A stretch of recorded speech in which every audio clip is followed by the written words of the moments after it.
Granted, I'm sure they would make an exception for situations unique as this, but no, I have to see this through. I ought to see this through. I turn my attention back to my mentor, who has finally reached the woman. I wonder if she understands that she is also trapped in these same systems that are chaotic. That being a mediator means that you are actually putting yourself into chaos's way. You are opening yourself up to chaos from your safe home. Going abroad. You are traveling. Traveling means you have to open yourself up to weird experiences, like beer. Sometimes you have to drink all of the beer. Until she notices him, he's wearing an expression so stern I'm sure it would stun her, but after that point, she is met with a bright face and a smile. He begins talking with her amiably, outside of my earshot, and so I stop paying him any mind. Something about the high charisma of his now disgusts me. Perhaps it's the basely manipulative angle from which he ultimately approaches everything. Ends justifying means.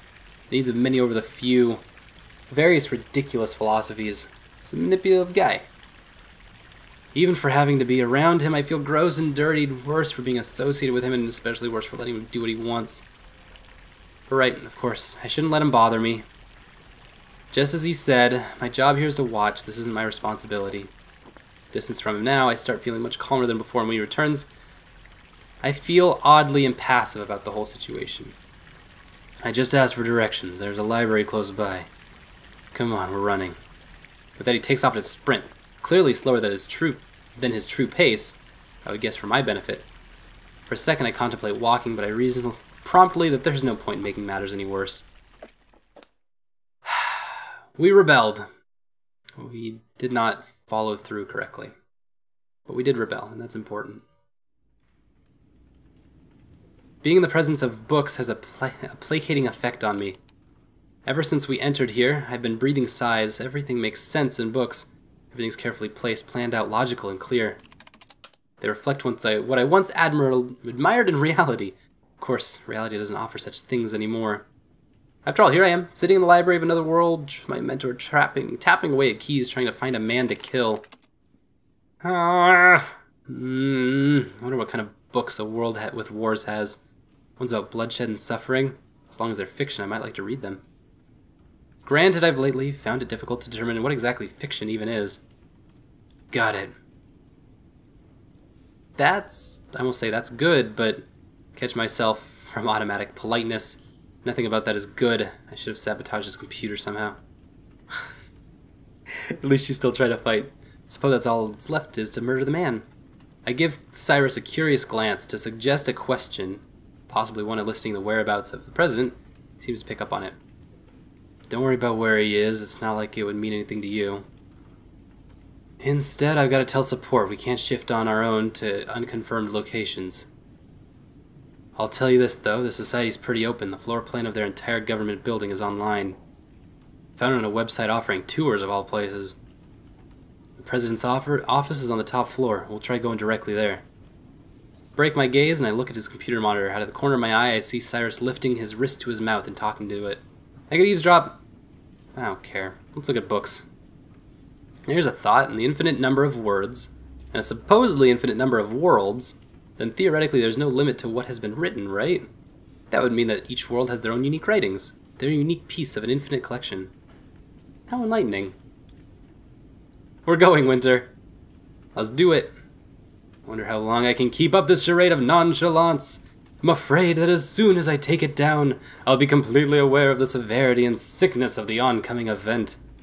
So I don't want to go. I don't want to see this. I'm going to watch a man die. I'm going to let a city be destroyed. I can't believe I joked about this.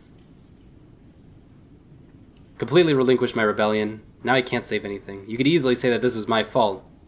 You wouldn't need to convince me. I could have done something. I could have tried harder. If this is a lesson, I want to stop coming to class. I must keep going, though, regardless of my feelings in the matter. Really, I have to. I have to keep doing this. And I have to keep dealing with him. If I'm going to allow this, then I can't hide from it. I look back at Cyrus. Coordinates have been sent to your ICD. We'll be going there at 5. Turn my wrist, small screen toward me. Coordinates, countdown showing. Cyrus has taken something from his inventory.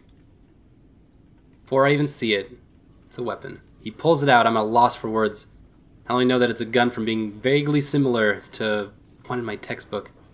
It looks much stranger than the textbook gun. It seems disturbingly sinister. Perchance my way of thinking is warping my perceptions? Hopefully not. I wonder how Cyrus got it. We aren't given any weapons for our work, but we're allowed to take things from different worlds along our travels and store them within our inventories. Surely there's a story in how that gun wound up with him. Surely there's a story in how he got each of his doubtlessly countless weapons he keeps in his inventory. If I didn't load them, I might even ask. Ooh. Pretty. My surroundings quickly change as the countdown reaches 0. I take stock of the new room, noting it's practically furnished, yet elegant, with the same large desk I saw on television seating meters away from us. The same man in here is here as well, though this time he's standing back towards us, gazing out a large window. He naturally does not notice our arrival. This isn't anything visually or audibly spectacular about a teleportation from the ICD. Cyrus lifts his arm to aim, everything crashes onto me. I stare at the trigger intently, and it's as though time has slowed. I can do something. I can stop this. I could just push him. I could swat the thing out of his hands. It doesn't have to go this way. There are other things we could do. We could be so cold-hearted. No one deserves this. He's going to die. I can't stop this. I can't do anything. I cry out, too late. Soundless under the gun, but he heard me. Barnaby heard me. He turned and I saw his face as he died. The scariest part is that his face in death was exactly as his normal face. I'll now see it everywhere. He crumples to the floor. Cyrus doesn't scold me for shouting. He just stands still at my side, pointing his gun at the president's corpse. Music's important here. It's very structured. It's very orderly. I stare at the body and become aware of my breathing. I take in air and rattle as it fills my lungs. This is literally the strangest experience I've had since I got here. I'm not convinced it's real. I don't want to be convinced. I'm displaced and overwhelmed. I haven't even read novels like this. I can't react to something so almost fake. After a few minutes, Cyrus lowers his weapon and returns to his inventory. My neck cricks as I turn to witness the action, seemingly abrupt in the stillness of death. He lifts his wrist and looks at it. So that's it. That's what we've got. We are then returned to the street where we started, some distance from all the televisions. At the new location, I break from my stupor and I attempt to ground myself again. I assure my mind that this is all real, and knowing that it is, I look upon Cyrus with contempt. Excuse me. Wasn't that it? What are we still doing here? Guilty and need another drink, perhaps? We need to monitor the situation. There may be more to do yet. In his case, doesn't that mean more people to kill? Whatever, I've done what I have to. Can I leave now? Frankly, I don't even care about my grade after this. You do, Winter. Don't lie. Look. What? I turn to what Cyrus is directing my attention to, the wall of TVs from before. A small crowd gathered there, and over their heads I can see this instantly recognizable crest of the Brighton presidency displayed on their screens. I hope it ends like it began, with a TV screen, with a set of TV screens. Without a word, Cyrus moves to join them. I reluctantly follow, uncertain whether I'm going to like what I'm about to hear. This is the emergency broadcast system. This is not a test. Please pay close attention to the following message. Message will begin in 10 seconds. Then I stopped myself from using found out, or alternatively caught you, realizing our company. Cyrus merely looks down at me for 3 seconds before gazing at the symbol. If the president is dead, then who's going to speak? His second? This message will now play. Oh, what? Body doubled. Shh. President, dressed in the same brown suit, behind his same large desk in the same exact room that I just saw him die in. I thought this place wasn't magical. Is this necromancy? Cyrus's expression reveals little to the mystery as usual, but I can see for certain that he is nowhere nervous about this. Tick-tock. Have to wait.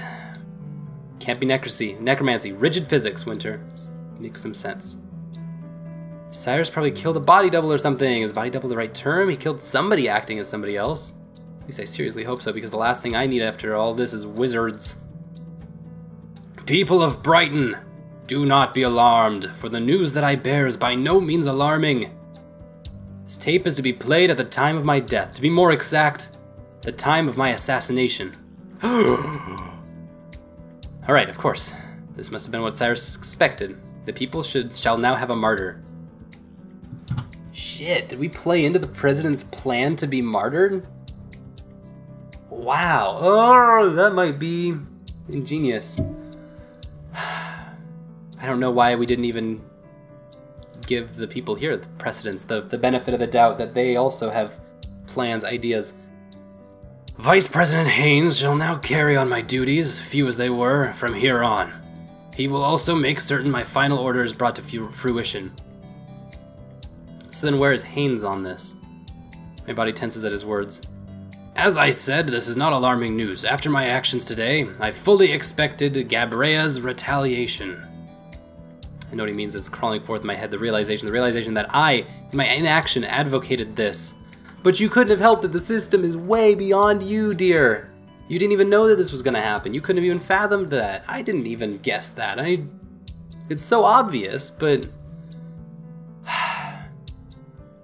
The beauty in this closure for the president being assassinated, why it is a beautiful thing for the president to be assassinated, is that for once in his goddamn life, he was actually in control of something.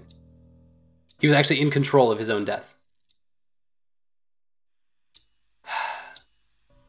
I hoped that I would be wrong. Second possibility, the likely one. The bomb will be launched, people will die. But the Galbraean elite seems set to dismiss us. While unfortunate, it is their choice. Gabrea did this? I knew things were bad, but never thought they'd start outright killing us. Seems they're reacting with somewhat unexpected behavior, but none of them are calling for the death of Gabreans. It is not with pleasure that I issue the order for their death. An eye for an eye is a bitter philosophy. I wish there could have been another way. The missile has already been launched. Wait, hey, are we seriously gonna fight Gabrea? Was Barnaby crazy?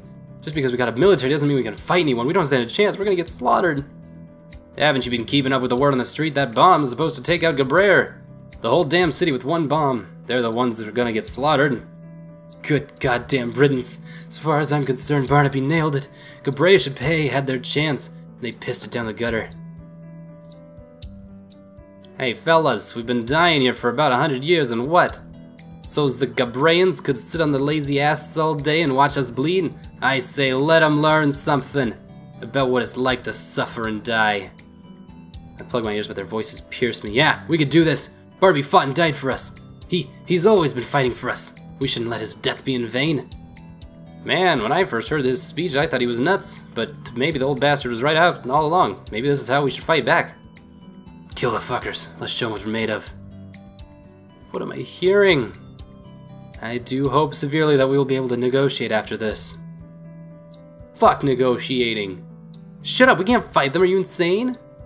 We're not gonna fight them, we're gonna fucking kill them. People of Brighton, I'm sorry there is no path for us other than that stained with blood.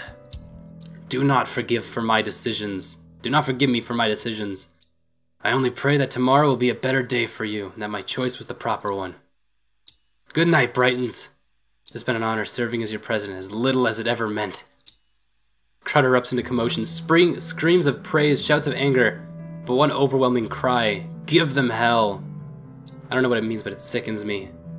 I immediately face Cyrus with intent to spit on his shoes and slap him across the face. If only I could reach, but he drags me away from the crowd before I'm capable of either. Sir. You've won, sir. You have your unity and blood. Where's your smile? Why aren't you happy? It's gone precisely as planned. You aren't getting this. You just killed an entire city of people, and why? The mechanic of the small graphic, really, really smart. Very elegant design.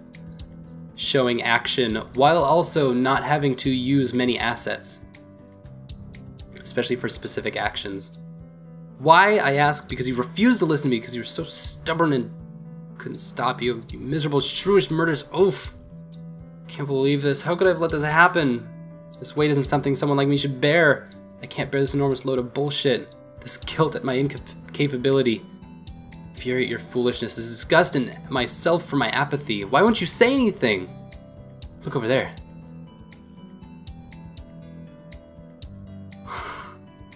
There's a growing light. Anger subsides into shock, which subsides into disbelief and then acceptance. It comes with acceptance is sadness so sudden, thick, and powerful that tears fall from my eyes before I realize they're coming.